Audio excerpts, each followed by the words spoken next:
used the same words that they're using against Obama as they're using against Chavez. He's a socialist. The teabag parties. And in terms of the interviews with the presidents, was there anything with them that was off limits in terms of those interviews? Was there any rules of engagement that they said, no, you're not going to ask us about human rights, you're not going to ask us about... No, it was the opposite. Like, they were amazed that we were going to see them because they didn't know so much that someone took interest on them. It was like, welcome. Like, it was a little bit of hard to let us go. No, I mean, the agenda was very open on that. And they're perfectly happy to answer all human rights questions, actually. It's not a problem to them. Chavez especially, who's been demonized the most. I mean, the New York Times the other day wrote about, in reviewing this film, devoted a whole page to attacking it and said, to describe Evo Morales as nothing but an acolyte of Chavez. This is a guy who suffered, who is really regarded by the indigenous people in Bolivia as their Nelson Mandela, because it's the first time they've had it. The Creole oligarchy has ruled that country since it was founded. So it's just that they're out of touch in the United States, and it's not just Fox TV. I mean, we highlighted that. But as the New York Times and the Washington Post guys said on this film, yeah, we screwed it up, basically. But I think Oliver is right that a lot of the media is hostile, but there have been a few victories, like Bill Maher, for instance, said he found it, he was convinced. He hadn't thought about that. So it's not all bad. Yeah. No, like I think that the film has a voice on itself, and it's a truth that people cannot deny. As soon as you scratch a little bit, you can see what these leaders are about.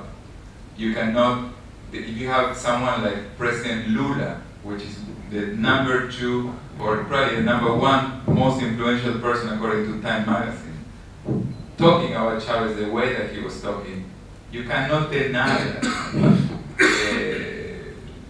It's the first time in America, like the film says, that we have people representing, like, we have an Indian president, a priest president. I think that the problem not only lies in the media, but what Oliver was pointing in the US, in the educating elites, which rules these countries. In South America, you have, an incredible man, which is the Minister of Foreign Affairs, which was a former bus driver. Lula was, like a metal worker. Imagine what would be here with people like that representing, You haven't had a labor union guy in England since how long?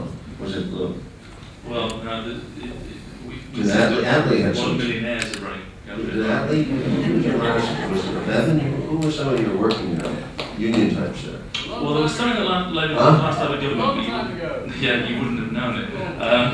Well, Adley did have a humble background. Yeah. Yeah, it seems like he came from them. And look, it's really depressing to be in this environment.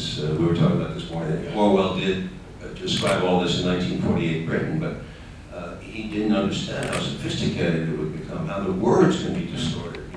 This human rights word, it's easily, they use that, they use inflation, they use student protests, they use war on drugs, they use terrorism, the media has so many buzzwords that they throw at you that they confuse people, and it becomes all about Chavez as opposed to about left versus right. This is an ancient revolution. This just goes back into all history. And by the way, the United States is the same issue.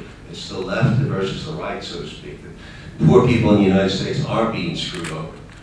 But again, the words are all screwed up. The confusion reigns. It's hard for them to know it. The rich people maintain the media, own the media in the United States. They own it in tighter control in South America, and they're even worse in South America. Kirchner, thank bless her soul, just got a very controversial media law through in Argentina, saying that she was breaking up the Clarín empire of Argentina. It's a monopoly that owns so much of the media in print, television, and in radio. Now, already you're hearing these people in the United States saying, "Oh, that's censorship. She's messing with the media." Well, they have to be messed with. We have a horrible policy in our country. We've allowed the media to be concentrated now into very few people, strong forces who have basically, the internet is the only way for an alternate voice to be heard, and the internet is very fractured. But that is the only solution for America. We have the same problem as South America has, as the world has.